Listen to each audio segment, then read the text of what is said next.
Welcome back. Now over here, I didn't record the process of, the brown and red that I already started painting here.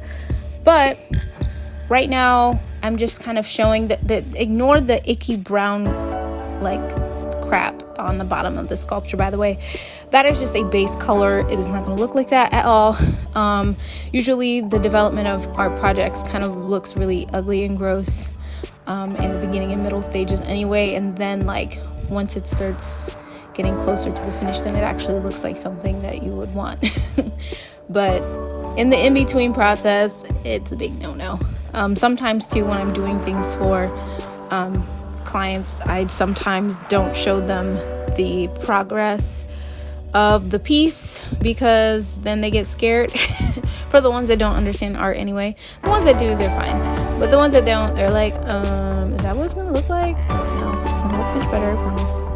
But yeah, so I did a sponging and paintbrush technique on this, and I used a natural sponge, and this is not going to be a matte look either. This is going to have more of a shiny, glossier finish by the time everything is all said and done. I am going to go back in on the heart, if you haven't figured out that this is a heart by now, to fill in certain cracks, but some of it I'm going to leave just like that because that's the effect that I want for this. And on the hand as well, because I don't want as many cracks on the hand, even though I might end up leaving some for some of the effect that I'm going for. But we will see, because even though I have a final vision for this, as most artists know, not everything ends up looking like what you originally had in your head, and sometimes it's a good thing.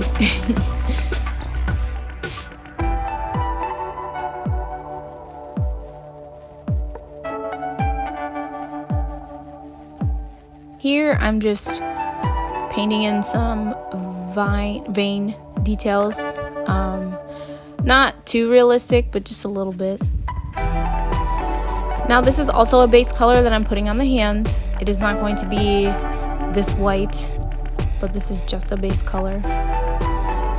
So anytime you are painting anything in general, it's important to paint in layers.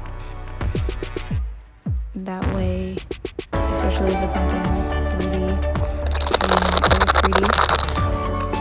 I know this is completely random. You're like, why the heck are you whittling the branch? What does that have to do with the sculpture? Believe it or not, it does.